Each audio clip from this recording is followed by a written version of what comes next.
जब यूटीआई की बात करते हैं तो सबसे पहले हम ये सोचते हैं कि ये महिलाओं में ज़्यादा होता है, लेकिन ये पुरुषों में भी ज़्यादा होता है। ये ज़्यादा बड़ी प्रॉब्लम है क्योंकि फीमेल्स इतना एक्सेस ले नहीं पाती हेल्थ केयर को कंपेयर टू मेल्स। अब ये सच्चाई है हमारे समाज की। इन सिम्टम्स को इग्नोर करना कितना डेंजरस हो सकता है। किसी को स्टोन फंसा हो सकता है, उसके कारण किडनी की कॉम्प्रोमाइज़ हो सकता है, हो रहा हो पीछे रुकावट के कारण। जैसे सर्दियाँ शुरू हो गई हैं, लोग पानी का इंटेक कम कर देंगे, तो ये कितना हार्मफुल होगा। मैम ये बहुत हार्मफुल है और ये चीज़ है कि बहुत ही कम ऐसे लोग हैं जो एडिक्वेट पानी पी रहे हैं। जो मास्टरबेशन है उससे भी कहीं ना कहीं यूटीआई का खतरा रहता है।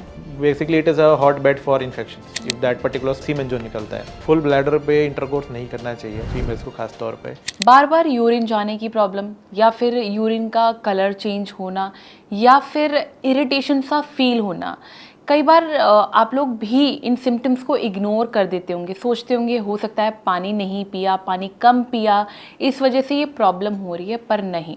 ये छोटे छोटे कुछ सिम्टम्स इशारा करते हैं किसी बड़ी बीमारी की तरफ। और इसलिए आज thehealthsite.com के द हेल्थ साइट पॉडकास्ट में हमारे साथ मौजूद है urologist doctor Ritesh Goyal. Welcome doctor. Thank you. जैसा कि मैंने बताया कि यूटीआई ना इवन महिलाओं में होती है, पुरुषों में भी देखी जाती है। सबसे पहले ये मैं जानना चाहूँगी, मतलब मेरी ऑडियंस भी जानना चाहेगी कि यूरोलॉजिस्ट एक्चुअली में किन किन बीमारियों का इलाज करते हैं। ये मैम आपका बहुत अच्छा सवाल है क्योंकि बहुत लोगों को लगता है यूरोलॉजी कंफ्यूज करते हैं बेसिकली और ब्रांचेस से। यूरोलॉजी एक सर्जिकल ब्रांच है और सर्जिकल कहने का मतलब ये है कि बॉडी की कोई एनाटमी में कोई वेरिएशन आया है या कोई तकलीफ हुई है, स्टोन की दिक्कत है या प्रोस्टेट की दिक्कत है या फीमेल्स में यूरिन रुक रहा है एज रिलेटेड, तो उसको हम टैकल करते हैं। और हमारा रोल बहुत इंपॉर्टेंट रहता है यूरिनरी ट्रैक्ट इन्फेक्शंस यानी यूटीआई को ठीक करने में, क्योंकि बहुत केसेस में, मेजॉरिटी केसेस में यूटीआई यूजुअली किसी रुकावट के कारण होता है, एनाटमी रुकावट के कारण होता है। और उसके साथ जब किसी को डायबिटीज़ या किसी और कारणवश इम्यूनिटी कम होती है तो उससे उसके चांसेस इन्फेक्शन के बढ़ जाते हैं। तो इसलिए हम एक टीम बनाते हैं यूरिन इन्फेक्शन ट्रीट करने के लिए, उसमें यूरोलॉजिस्ट का एक बहुत वाइटल रोल होता है। तो यूरोलॉजी ये सब चीज़ें देखता है जिसमें यूरिनरी ट्रैक्ट इन्फेक्शन एक कंपोनेंट है उनके दायरे का। अब जैसा कि मैंने बताया कि यूटीआई की प्रॉब्लम जो है, मतलब बेसिकली जब यूटीआई की बात करते हैं तो सबसे पहले हम ये सोचते हैं कि ये महिलाओं में ज़्यादा होता है, लेकिन ये पुरुषों में भी ज़्यादा होता है। तो कैसे डिफरेंशिएट करेंगे विमेंस को, यूटीआई में क्या क्या प्रॉब्लम फेस होती है और मेंस में क्या क्या प्रॉब्लम होती है। फीमेल्स में यूरिनरी ट्रैक्ट इन्फेक्शन होना ज़्यादा कॉमन है, वो सच है, क्योंकि एनाटमी ये है कि उनका जो यूरेथ्रा, जो नीचे नली है यूरिन की, उसका लेंथ छोटा है पुरुषों के कंपैरिजन में, तो वो इन्फेक्शन बहुत तेज़ी से अंदर जा सकते हैं। दूसरा, महिलाओं को पीरियड्स आते हैं तो पीरियड्स में अगर मोस्टली फीमेल्स हाइजीन रखती हैं अपना, पुरुषों से बेटर हाइजीन रखती हैं, बट फिर भी एक उसमें रिस्क होता है महीना आने के टाइम पे इन्फेक्शन होने का। उसके अलावा प्रेगनेंसी में के टाइम पे होता है, जब उनके पीरियड्स बंद हो जाते हैं, जब मेनोपॉज बोलते हैं, मेनोपॉज के बाद में निचला हिस्सा उनका ड्राई होता है, उससे इन्फेक्शन का रिस्क बढ़ता है। तो females are more prone for urinary infection compare to males. पुरुषों में यूरिनरी इन्फेक्शंस एक दो मेजर पीक्स आती हैं उनके पूरे लाइफ टाइम में जब उनको यूरिन इन्फेक्शंस होते हैं। एक, जब वो सेक्सुअली एक्टिव एज ग्रुप में होते हैं, बिकॉज वो सेक्सुअली एक्टिविटी में इन्वॉल्व होते हैं और पूरी तरीके से सेक्सुअल हाइजीन नहीं रख पाते हैं, सेफ्टीज नहीं रख पाते, कॉन्ट्रासेप्शन यूज़ नहीं करते। या फिर एक पुरुष अडल्ट एज ग्रुप में जब उनको प्रोस्टेट के कारण रुकावट होने लगती है, प्रोस्टेट एनलार्जमेंट होता है और उससे रुकावटें होती हैं, तो उनको उस पीरियड में इन्फेक्शंस होते हैं। फीमेल्स में ये ज़्यादा बड़ी प्रॉब्लम है क्योंकि फीमेल्स इतना एक्सेस ले नहीं पाती हेल्थ केयर को कंपेयर टू मेल्स। अब ये सच्चाई है हमारे समाज की।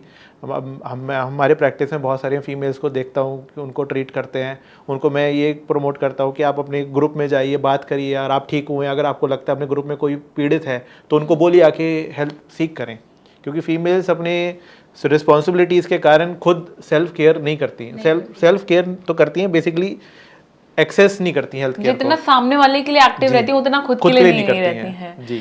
तो जैसे कि यूरिन में बहुत बेसिक से चेंजेस होते हैं, जैसे यूरिन करते वक्त जलन फील हो रहा है, या फिर यूरिन का कलर चेंज हो गया है, या फिर हल्के से ब्लड स्पॉट्स दिख रहे हैं यूरिन पे।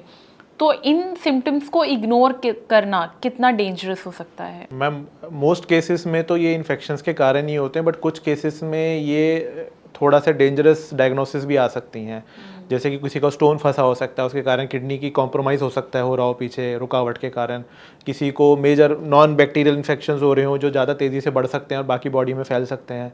किडनी में पस पड़ सकती हैं, और रेयर केसेस में अगर ब्लीडिंग हो रही है किसी को यूरिन में एक एज, तो उनको कैंसर भी डायग्नोस होता है रेयरली। तो ऐसी चीज़ों को इग्नोर नहीं करना चाहिए।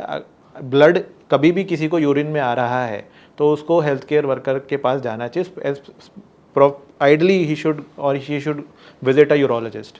तो यूरिन का जब कलर चेंज हो जा रहा है या फिर उसमें ब्लड दिख रहा है, तो इसके पीछे रीज़न, मेजर रीज़न क्या हो सकता है? मैम एज रिलेटेड रहते हैं, अलग अलग आयु पे अलग अलग कारण कॉमन रहते हैं। यंगर एज ग्रुप्स में कैंसर अनकॉमन है, कैंसर इतनी होते नहीं हैं, तो यंगर एज ग्रुप में यूजुअली इन्फेक्शंस, स्टोन का फंसा होना या सेक्सुअल ट्रॉमा होता है, या फिर कुछ ऐसा इन्फेक्शन है जो नॉन बैक्टीरियल इन्फेक्शंस हो रहे हैं कहीं पे, उसमें होता है। अडल्ट एज ग्रुप में जब भी ब्लड आ रहा है हमें हमेशा एक डायग्नोसिस दिमाग में रहती है, वो होती है कैंसर। पर कोई 60-70 उस साल एज ग्रुप में है तो हमें हमेशा उनका वर्कअप करना पड़ता है और ये तसल्ली से रूल आउट करना पड़ता है कि उनको कैंसर नहीं है। हालांकि उनमें भी ज़्यादा कॉमनली इन्फेक्शंस और बाकी अदर नॉन कैंसर चीज़ें ही पाई जाती हैं। खैर, तो जिन लोगों को यूटीआई की प्रॉब्लम होती है, इसका मतलब सीधा कनेक्शन है कि किडनी आपकी कहीं ना कहीं ख़राब हो रही है?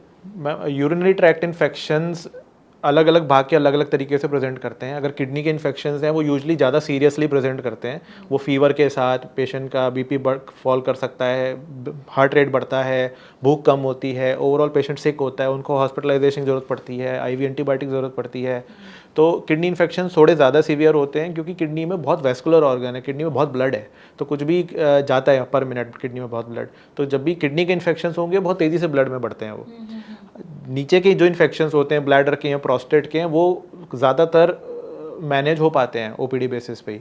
तो एक तो दोनों में ये डिफरेंस है, प्लस मोटा मोटा यूरिन लोअर ट्रैक्ट के इन्फेक्शंस ज़्यादा कॉमन है कंपेयर टू अपर ट्रैक्ट्स। अगर जैसे मैंने बोला कि लोग सोचते हैं कई बार अगर यूरिन में जलन हो रही है, कुछ ऐसा लग रहा है, तो वो लोग सोचते हैं कि पानी का प्रॉब्लम हो गया है, पानी डिहाइड्रेशन हो गई है। तो गर्मी हो या सर्दी, कितना पानी पीना चाहिए? कई बार सर्दियों में, अब जैसे सर्दियाँ शुरू हो गई हैं, लोग पानी का इंटेक कम कर देंगे, तो ये कितना हार्मफुल होगा? मैम ये बहुत हार्मफुल है, और ये चीज़ है कि मैंने जितनी भी प्रैक्टिस करी है बहुत ही कम ऐसे लोग हैं जो एडिक्वेट पानी पी रहे हैं। मेजॉरिटी लोग पानी पीते ही नहीं है इस देश में, बहुत ऐसा कॉमन है, चाहे सर्दी हो चाहे गर्मी हो। तो आइडियली अगर आपकी किडनी फंक्शंस ठीक है और आप हार्ट के पेशेंट नहीं हो, अगर आपके कार्डियोलॉजिस्ट ने रिस्ट्रिक्ट नहीं किया हुआ पानी आपका, तो आपको 2.5 से 3 लीटर डेली का तो पीना ही चाहिए, जो अप्रॉक्सीमेटली 8 से 10 ग्लास हो जाता है सिंपल चाहे वो कोई भी सीजन हो। हाँ, तो इतना तो मिनिमम आपने पीना ही पीना है। ज़्यादा पीना भी नुकसान है कि ज़्यादा पीने से फिर बार बार यूरिन जाएंगे और इलेक्ट्रोलाइट लॉस होंगे। कम पीना वैसे ही नुकसान है। तो आइडियली 2.5 से 3 लीटर इज़ गुड फॉर। कई बार लोग पानी इसलिए भी कम पीते हैं कि बार बार वॉशरूम जाना पड़ेगा। तो वो एक मैम कंडीशन है जिसको मेडिकली ट्रीट करना चाहिए, क्योंकि बार बार जाना एक नॉर्मल चीज़ नहीं है। आइडियली आप पानी अगर 2.5-3 लीटर पी रहे हो तो 3-3.5-4 घंटे तक आप यूरिन होल्ड कर लेने चाहिए, 2.5 घंटे तक कर लेने चाहिए। अगर बार बार जा रहे हो तो आपको एक बार दिखाना चाहिए कि क्यों हो रहा है ऐसा। जैसे बहुत सारे लोग high protein diet, gym supplements लेते हैं, वो कितना अफेक्ट करते हैं आप? मैम ये सब जो जिम प्रोटीन्स और एक ICMR की स्टडी आई थी थोड़े दिन पहले पिछले साल में, जिसमें काफ़ी यूट्यूब वीडियोस एंड चैनल्स बहुत सारे बना था कि क्यों ये हार्मफुल हैं। एक तो मैम इसमें अडल्ट्रेशन एक बड़ा मेजर फैक्टर है प्रोटीन पाउडर। आपको नहीं पता कि जो आप खरीद रहे हो कि ओरिजिनल है कि अडल्ट्रेटेड है। दूसरा, ये सब प्रोटीन्स बहुत हैवी प्रोटीन्स होते हैं किडनी फिल्ट्रेशन के लिए, तो किडनी पे वो ऐसे लोड करते हैं। कुछ प्रोटीन होते हैं जैसे लोग लेते हैं क्रिएटिन, ये सब सप्लीमेंट्स होते हैं जो मास बिल्डिंग मसल बिल्डिंग के लिए होते हैं, वो डायरेक्टली किडनी को नुकसान पहुंचता है। मेरे प्रैक्टिस में बहुत सारे पेशेंट्स आए, इवन मेरे फ्रेंड ग्रुप में आए हैं जिन्होंने क्रिएटिन लिया और उनके किडनी फंक्शन 2.5-3 क्रिएटिनिन 4 तक पहुंचा हुआ क्रिएटिनिन। अभी भी वो जब प्रोटीन बंद करने के बाद भी 1.5-2 पे हैं, स्टेबल हैं, बट नॉर्मल अभी भी नहीं आया उनका। तो एक ये चीज़ अलार्मिंग चीज़ है, क्योंकि कोई न्यूट्रिशनिस्ट नहीं बताता उनको क्या प्रोटीन लो कैसे लो, वो एक ट्रेनर बता रहे हैं। अब ट्रेनर की क्वालिफिकेशन खैर मोस्टली क्वालिफाइड ही होते हैं अच्छे सेंटर्स पे, बट फिर भी अगर आप वो बता रहे हैं और आपको सही प्रोडक्ट मिल रहा है, वो ये बहुत इफ्स हैं। बहुत सारे लोग, ये भी देखा गया है मेजरली कि प्रेशर बन रहा है, यूरिन को कंट्रोल करके रखा हुआ है कि भाई अब थोड़ी देर में चले जाएंगे, थोड़ी देर में चले जाएंगे। एक टाइम के बाद वो कंट्रोल नहीं हो पाता, या तो वो कहीं लूज़ कर देते हैं। तो ये कितना हार्मफुल है? मतलब बहुत सारे लोग हैं जो ये करते हैं। मैम बहुत लोग करते हैं, आप सही कह रहे हैं, और बहुत अर्ली एज से करना शुरू कर देते हैं ये चीज़। इनिशियली तो क्योंकि यंग होते हैं, ब्लैडर कैपेसिटी अच्छी होती है, वो मैनेज कर लेते हैं, but with age, with addition of other illnesses जो एज के संग पकड़ते हैं लोग, उसके बाद ये एक बाद मुश्किल हो जाता है और ये हैबिट फिर नुकसान देती है। क्योंकि ब्लैडर अगर आपका एक बार कमज़ोर हो गया तो उसको बढ़ाने के लिए, उसकी ताकत बढ़ाने के लिए कोई ज़्यादा विकल्प है नहीं। अच्छा। तो उस केसेस में फिर एक तो मेडिकेशंस काम नहीं करती, प्लस उनको बार बार इन्फेक्शंस होते रहते हैं। तो ये कितना हार्मफुल हो सकता ये है? बहुत हार्मफुल हो सकता है, इसको नहीं करना चाहिए, होल्ड नहीं करना चाहिए। यूरिन आ रहा है जाइए, अगर आपको रूटीन से ज़्यादा जा रहे हो, और वो हम ऐसे बोलते हैं कि आप पहले अगर आप नॉर्मल जाते थे और सडनली आपको लग रहा है आपकी फ्रीक्वेंसी बढ़ गई है, जो उसकी डेफिनेशन है फ्रीक्वेंसी की, और पहले से 5 से बढ़ गई है, तो आपको एक बार देखना चाहिए कि क्यों, मिलना चाहिए डॉक्टर से एक बार। सोडा ड्रिंक्स, कैफीन, लोग कॉफ़ी बहुत पीते हैं, चाहे वो ब्लैक कॉफ़ी हो या बीटन कॉफ़ी हो या नॉर्मल कॉफ़ी हो, ये कितना यूटीआई पर या फिर यूरिन इन्फेक्शन पर कितना अफेक्ट करता है? मैम, मैं सबको बोलता हूँ ये 4 आपके दुश्मन हैं: alcohol, smoking, caffeine and spicy diet. ये चारों चीज़ें आपके यूरिन के सिम्टम्स बढ़ाएंगी और आपको मेडिकेशन में भी हेल्प नहीं मिलेगी। तो ये चारों चीज़ें आपको वैसे ही अवॉइड करनी चाहिए। तो किसी को भी अगर कोई स्मोक कर रहा है या अल्कोहल ले रहा है, तो caffeine for that matter, caffeine एक नॉन इरिटेंट है, ब्लैडर इरिटेंट है, तो आप कम से कम रखिए। कैफ़ीन तो चलो आप 1 बार 2 बार दिन में, इससे ज़्यादा तो अवॉइड करिए, बट अल्कोहल और स्मोकिंग तो कुछ ऐसी चीज़ है जो आप छोड़ ही सकते हो। क्या यूटीआई ट्रीटेबल है? बिल्कुल मैम, यूटीआई ट्रीटेबल है, और अगर यूटीआई एडिक्वेटली ना ट्रीट हो तो रिकरेंट यूटीआई में कन्वर्ट होता है, और वो एक नेशनल क्राइसिस है। अच्छा, तो ये इतना हार्मफुल या इतना डेंजरस हो सकता है कि डेथ हो सकती हो, जी ऐसा मैम, कुछ? मैम बहुत केसेस में हुआ है ऐसे कि पेशेंट्स बहुत फल्मिनेंट इन्फेक्शंस के साथ आए हैं, शॉक में आए हैं, जिनका बीपी भी इतना 60/40, 60/30 रहता है, पल्स रेट भी इतनी कम हो चुकी होती है। अब उनको हम नहीं सैल्वेज कर पाते क्योंकि ऐसे कंडीशन में आते हैं, क्योंकि वो नहीं होता है, इतना सीवियर इन्फेक्शंस में हो चुके होते हैं। तो यूटीआई एक बहुत वैसे ट्रीटेबल है, बट अगर टाइम से ना ट्रीट किया तो ये जानलेवा भी हो जाता है। पुरुषों में यूटीआई होने का क्या मेन कॉजेज हैं? यंग मेल्स में usually it is after sexual intimacy, unprotected और अनहाइजेनिक सेक्सुअल इंटीमेसी, और थोड़ा जैसे आप वर्क करते हो कहीं पर और आपके पास पब्लिक टॉयलेट है जो क्लीन नहीं है, तो आप उसको यूज़ कर रहे हो, तो बाय स्प्लैश और टच वहाँ से भी इन्फेक्शन हो जाता है। प्लस मेल्स यूजुअली हाइजीन उतना रखते नहीं है compare to females, most of them do, but फिर भी थोड़ा लैकिंग रहता है। तो genital hygiene, safe sex practices and your public washroom जो आप यूज़ कर रहे हो, दैट शुड बी क्लीन। आपने सेफ सेक्स प्रैक्टिस की बात करी, आई डोंट नो, मैंने कहीं सुना था, इट्स अ मिथ और नॉट, कि जो मास्टरबेशन है उससे भी कहीं ना कहीं यूटीआई का खतरा रहता है?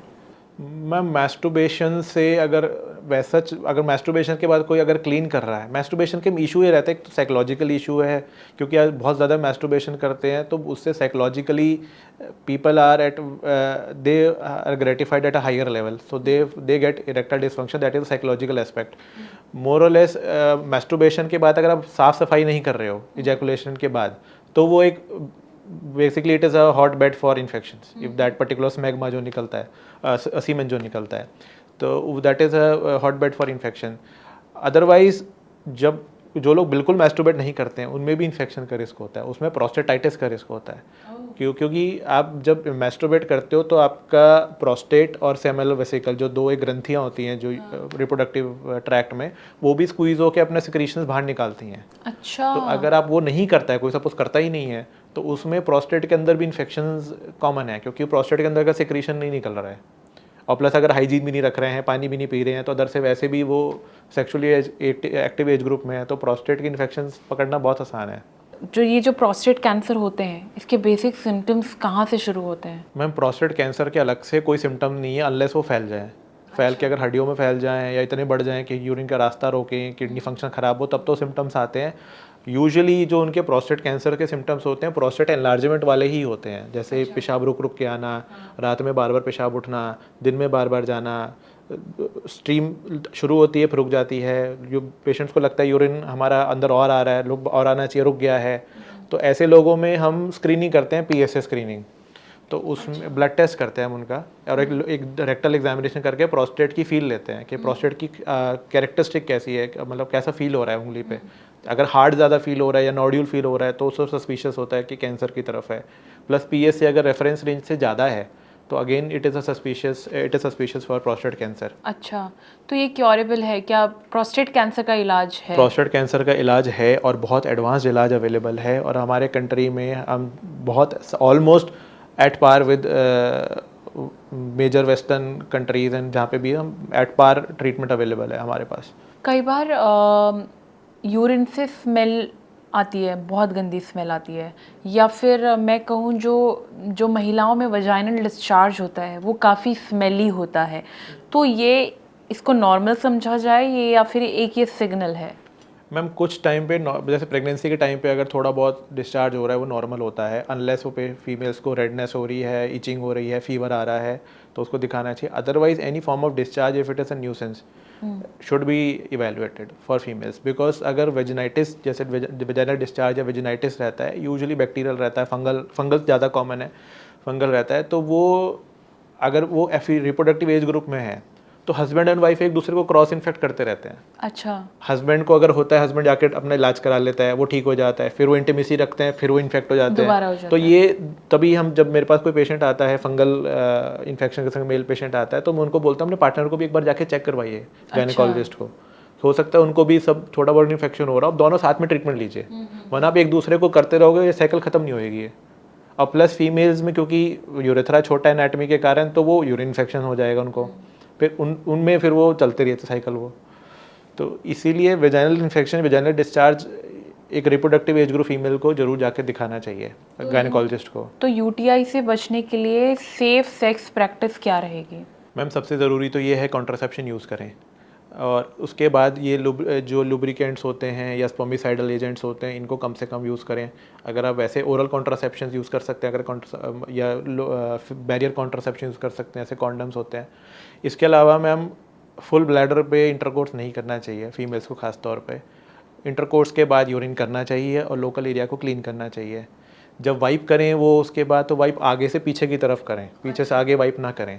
हाइड्रेशन मेंटेन रखें, लूज अंडरगारमेंट्स पहने। ये बेसिकली विमेन के लिए है, मेंस के लिए क्या है? मेंस के लिए मैम उनको क्लीन करना चाहिए डेली, स्किन पीछे करके अपना आगे जो हम ग्लांस बोलते हैं उस एरिया को, उसको क्लीन करना चाहिए, डेली बेसिस पे करना चाहिए। कुछ अगर उनको इन्फेक्शंस हो रहे हैं तो मिलना चाहिए पहले, और until unless they are treated for that particular infection उनको सेक्सुअल एब्सटिनेंस रखना चाहिए, यानी इंटरकोर्स नहीं करना चाहिए अपने पार्टनर के साथ। और अगेन हाइड्रेशन इज़ इम्पॉर्टेंट। क्या कोई डाइट भी है जो अफेक्ट करते हैं यूटीआई को? मैम डाइट में यही जो मेन तो यही है, स्मोकिंग, अल्कोहल, कैफीन, इससे सिम्टम्स बढ़ते हैं। अदर देन दिस तो मैम ऐसा कोई ऐसा डाइट नहीं है जो बढ़ाती हो। हाँ, लेकिन अगर आपको ऑलरेडी डायबिटिक हो, अगर आप ऐसी डाइट खाते हो जिससे डायबिटीज आपकी वर्सन होती है तो then you are putting yourself at risk of further infections. अच्छा। और खास क्या डायबिटीज ट्रिगर करता है यूटीआई? डायबिटीज से मैम रिस्क बढ़ता है। अच्छा। क्योंकि क्योंकि डायबिटिक्स में क्या होता है, यूरिन से ग्लूकोज निकलता है। हाँ, तो यूरिन में अगर ग्लूकोज है वो अगेन एक मीडियम है वहाँ पे बैक्टीरियल ग्रोथ का। और अगर आप हाइजीन नहीं रख रहे हो, सेफ सेक्स प्रैक्टिस नहीं कर रहे हो, आपके एनाटॉमिकल लिमिटेशन हो रही है, तो आपके पास तो पूरा कंकॉशन बन गया इन्फेक्शन होने का। तो ये यूटीआई होने का इशू जो होता है, क्या कोई एक एज फिक्स्ड है कि एक सर्टेन एज, या फिर जो जिनकी एज काफ़ी ज़्यादा हो जाती है 40 प्लस हो जाते हैं उन्हीं में होता है, या अर्ली स्टेज में भी देखा जाता है? मैम एक नेचर की स्टडी अभी छपी है, थोड़े दिन पहले छपी है, उसमें ग्लोबल बर्डन आया है यूटीआई का। तो उसमें उन्होंने दिखाया ग्राफ में कि 2 पीक्स हैं एज ग्रुप्स की यूटीआई। एक तो ये रिप्रोडक्टिव एज ग्रुप है, वो पीक करती 30 से शुरू होती है 50 पे, ऐसा वो मेजर ग्रुप है। फिर एक 70s 80s पे है। तो ये अगेन ये वाला एज ग्रुप है जो सेक्सुअली एक्टिव ज़्यादा है, और ये वाला एज ग्रुप है जो एनाटमी लिमिटेशंस के कारण अपनी कोमोबिडिटी, शुगर, इम्यूनो कॉम्प्रोमाइज्ड हैं, थोड़ी डिजीज़ एक्वायर कर चुके हैं इस एज ग्रुप में, इसलिए उनको इन्फेक्शन के रिस्क ज़्यादा हैं। They may not be that sexually active but they have other comorbidities which are putting them at more risk of infections. अच्छा, तो कोई एक एज सटल एज है कि मतलब इस एज से आपको सेक्सुअली एक्टिव होना चाहिए? मैम देखो, गवर्नमेंट की ये तो एक लीगल एज है, तो इसमें तो खैर वो लीगल जो भी फ्रेमवर्क के अंदर ही रहना पर करना आजकल चाहिए। लीगल कुछ है ही नहीं ना, सब कुछ इलीगल चल रहा Ideally, है। मैम पर फिर लीगल सेफ सेक्स जब से आप लीगली कर सकते हो तब से सेफ सेक्स शुरुआत कर देनी चाहिए, और जब तक आप सेक्स करना चाहते हो जिस भी एज ग्रुप तक, उस तक आपको सेफ सेक्स प्रैक्टिस करनी तो चाहिए। पर हम लोग अर्ली एज के लिए नहीं बात कर सकते ना, बट कोई ये होगा ना, क्योंकि बॉडी के ऑर्गन्स डेवलप कर रहे हैं या फिर बॉडी बनने में टाइम ले रही है। आज की जो जनरेशन है वो बहुत जल्दी ग्रो कर रही है। तो क्या कोई एज फिक्स्ड है कि जब आप सेक्सुअली एक्टिव होना चाहते हो तो कि ये एज एक सेफेस्ट एज है कि हाँ कि कोई प्रॉब्लम नहीं होगी शायद? मैम बॉडी तो शायद 15-16 साल पे तैयार है, बट मानसिक तौर पे लोग शायद तैयार नहीं होते उतनी कम उम्र पे। तो they should start when they are mentally ready. Bodily they may get ready earlier, but they should be ready, they should be doing it when they're mentally ready. And as government of India has put a legal age, so that is how that has been decided after consultation with lot of people, lot of medical background people, that yeah, this is the right age in which you should be having an intercourse. तो महिलाओं में UTI का सबसे ज़्यादा risk pregnancy के दौरान में रहता है या फिर अर्ली एज में रहता है या फिर मेनोपॉज में ज़्यादा? फीमेल्स में मैम 4 पीक मैं 4 देखता हूँ मोटा मोटा। एक तो जब उनको पीरियड शुरू होते हैं, क्योंकि उस टाइम पर उनको पता नहीं होता पीरियड्स हाइजीन कैसे करना है। मदर्स बताती हैं, अब वो मदर्स के संग कंफर्टेबल है नहीं है, स्कूल में कोई काउंसलर अवेलेबल है नहीं है, पीयर ग्रुप में तो कोई बात करता नहीं है इतना आपस में। यूट्यूब पे आप पता नहीं वेरीफाइड इन्फॉर्मेशन मिल रही है नहीं मिल रही है, अब आपके माध्यम से मिलने लगेंगी मैम। तो अब वो एक सेफ मेंस्ट्रुअल हाइजीन सिखाना है उस पीरियड में, तो वहाँ पे एक वहाँ प्रिवेंट कर सकते हो। जब वो सेक्सुअली एक्टिव शुरू होती हैं तब सबसे ज़्यादा रिस्क होता है, क्योंकि फर्स्ट टाइम आप एक दूसरे पार्टनर से आप इंटीमेट हो रहे हो, तो that is when you are receiving some foreign organism. तो एक वो ये जो प्रेगनेंसी एक रिस्क होता है, कि प्रेगनेंसी में because of the uterus bladder थोड़ा सा रुकावट आती है, ब्लैडर में थोड़ा यूरिन रुकता है, नॉर्मली रुकता है, तो वो एक एज ग्रुप है जिसमें रिस्क होता है। और एक मेनोपॉज होती है या पेरी मेनोपॉज बोलते हैं, जिस हम जो 3-4 साल की अवस्था होती है उसके बाद भी, क्योंकि उसमें हार्मोन आपका बॉडी से कम हो जाता है, ईस्ट्रोजन हार्मोन। अब ईस्ट्रोजन हार्मोन का एक मेन पर्पस ये होता है कि लोकल जो जेनाइटल एरिया को एक हेल्दी रखता है। अब उस जेनाइटल एरिया में यूरिन का रास्ता भी है, तो उसको भी हेल्दी रखता है। अब एस्ट्रोजन विड्रॉल से वेजाइनल ड्राइनेस होती है, वेजाइनल एट्रोफी होती है, और उससे यूरिन का रास्ता भी सिकुड़ने लगता है, एट्रोफी होता है, फिर यूरिन रुकता है और यूरिन इन्फेक्शन होता है। तो ये एक एज ग्रुप है। बाकी फीमेल से चलो फिर भी एक हेल्थ केयर एक्सेस लेती हैं, ये एज ग्रुप है जो हेल्थ केयर एक्सेस नहीं लेती ज़्यादातर।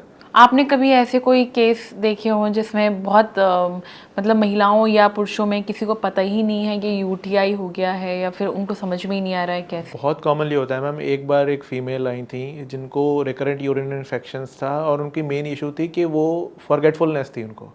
अच्छा। मतलब वो उनका मेन कंप्लेंट आई कि मुझे याद नहीं रहती चीज़ें। तो वो सबसे पहले न्यूरोलॉजी में गई।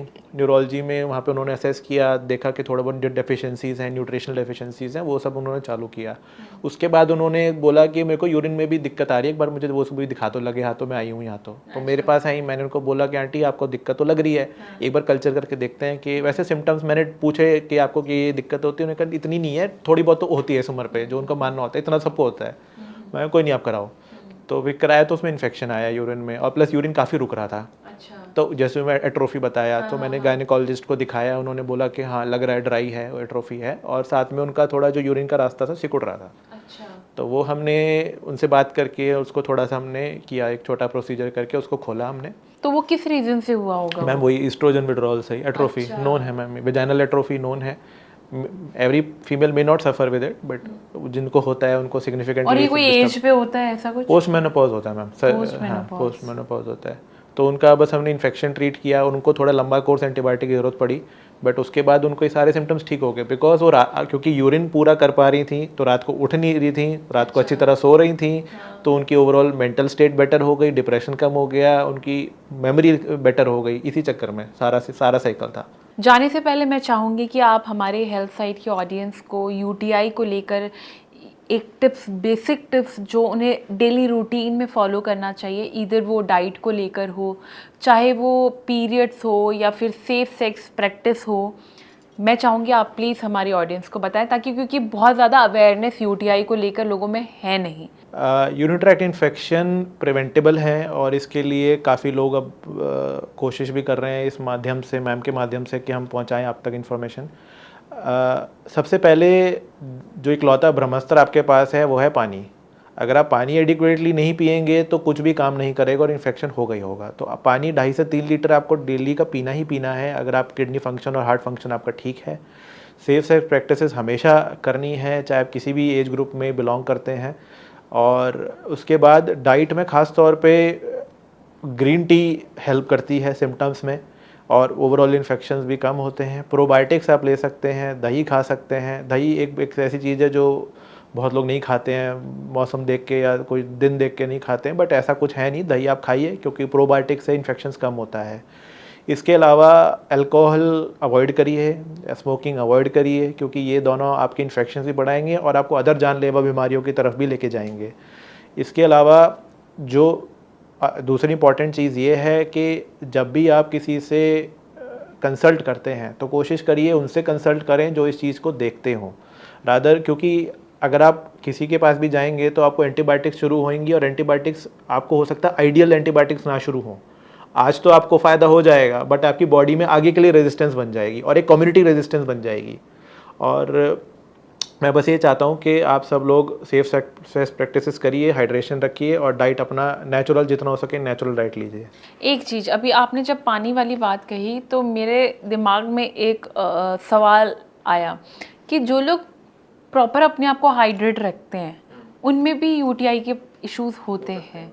और चाहे मैं ये ज़बरदस्ती का नहीं बनाऊंगी कि लोग सेफ सेक्स प्रैक्टिस भी रख रहे हैं, उन लोगों ने बोला हमने बहुत सारी चीज़ें मेंटेन करके रखी हुई है, जैसे कि आपने भी मेंशन किया कि महिलाएं जो हैं ज़्यादा केयरफुल रहती हैं, तो उसके बाद भी यूटीआई होने के चांसेस बढ़ जाते हैं। बढ़ सकते हैं मैम। देखो आप भगवत गीता कहती है आप कर्म ही कर सकते हो अपना, बाकी तो आपके हाथ में नहीं है। बट ठीक है, एनाटमी बहुत मेजर रोल प्ले करती है मैम। अब प्रोस्टेट एनलार्जमेंट काफ़ी लोगों में होनी है एक एज के बाद, ज़रूरी नहीं है सबको सिम्टम्स हों। बहुत लोग ऐसे मेरे पास आते हैं 100 ग्राम का प्रोस्टेट है, कोई सिम्टम नहीं है। और बहुत लोग ऐसे भी आते हैं 25-30 ग्राम्स का प्रोस्टेट है और बहुत ज़्यादा सिम्टम्स हैं। तो बहुत वेरिएबिलिटी है इसमें, तो हम वही कर सकते हैं जो हमारे हाथ में है। जाने से पहले एक लास्ट सवाल, बहुत सारे मार्केट्स में जो है ना इंटीमेट हाइजीन को लेके बहुत सारे प्रोडक्ट्स अवेलेबल हैं, ठीक है, मैं नाम नहीं मेंशन करूँगी, पर क्या वो सेफ़ हैं? चाहे वो इंटीमेट एरिया को क्लीन रखने वाली चीज़ें हों, चाहे हम कॉन्डम्स की बात करें, क्या ये सेफ़ हैं एक्चुअली? और अगर हैं भी और अगर नहीं है, अगर ये सेफ़ नहीं है तो अगर हम इसका इस्तेमाल कर रहे हैं तो क्या बात का ध्यान रखते हुए हमें इस्तेमाल करना चाहिए?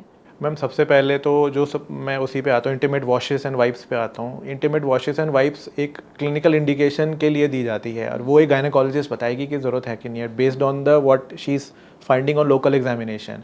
It is not an over the counter thing जो थोड़ा सा कुछ हुआ आप लगा लिया। हो सकता है you will be doing more harm than getting benefit from that application.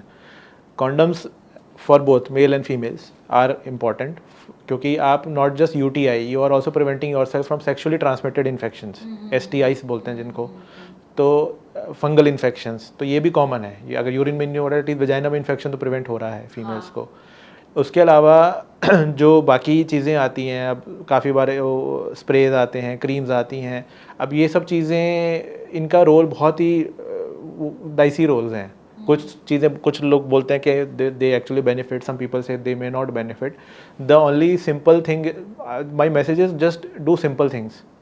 अपना साफ़ सफाई रखिए, अपना हाइजीन रखिए, कॉन्डम यूज़ करिए, वॉश करिए, क्लीन करिए, दैट्स इट। अगर आप नॉर्मल रनिंग वाटर से भी क्लीन कर लेते हो और ठीक से उसको पहुँच लेते हो, that is also good enough. तो इतना भी काफ़ी है। हाँ, बल्कि किसी तरीके का सोप वगैरह यूज़ करने के लिए अवॉइड करते हैं कि नॉर्मल पीएच ख़राब हो जाता है जो वजाइना को होता है। क्योंकि बहुत सारे प्रोडक्ट्स ऐसे हैं जो खुशबूदार बनाने के लिए एरिया को सेंटेड प्रोडक्ट्स, टैल्कम प्रोडक्ट्स, ये सब तो अवॉइड करना चाहिए। Talcum is something I should have said कि टैल्कम तो नहीं यूज, पाउडर तो बिल्कुल यूज़ नहीं करना चाहिए। बिल्कुल भी नहीं करना चाहिए किसी भी कीमत पे, चाहे वो कितना भी सेफ हो इंटीमेट एरिया। पाउडर, क्योंकि हमारा कंट्री हॉट ह्यूमिड कंट्री है, पाउडर धीरे धीरे वो फ्लेक्स में कन्वर्ट होएगा और फ्लेक्स वहाँ पे लोकल इरिटेशन करेगा, स्किन इरिटेशन करेगा, बैक्टीरिया ग्रोथ देगा।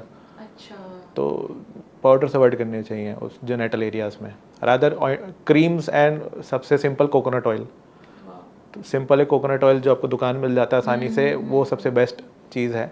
People may not like the smell but it is the most coconut oil की स्मेल अच्छी है। Cheapest and best thing to use. हाँ, तो thank you so much doctor Goyal, Thank you, आपने इतनी सारी बातें, इतनी सारी इन्फॉर्मेशन हमारे ऑडियंस के साथ शेयर करी। आई होप आपको ये हमारी वीडियो अच्छी लगी होगी। डॉक्टर रितेश ने जैसा बताया कि आप किन पॉइंट्स को ध्यान में रख सकते हैं ताकि आप यूटीआई जैसी प्रॉब्लम से खुद को बचा सकें। बहुत इम्पॉर्टेंट है, महिलाओं के लिए ही नहीं सिर्फ पुरुषों के लिए भी उतना ही इम्पॉर्टेंट है। तो आई होप डॉक्टर ने जिस तरीके से बताया उस हिसाब से आप अपना ध्यान रखेंगे। वीडियो कैसी लगी कमेंट करके ज़रूर बताएं और हेल्थ से जुड़ी इस तरह की और भी वीडियोज़ के लिए बने रहिए thehealthsite.com के साथ। Thank you so much doctor. Thank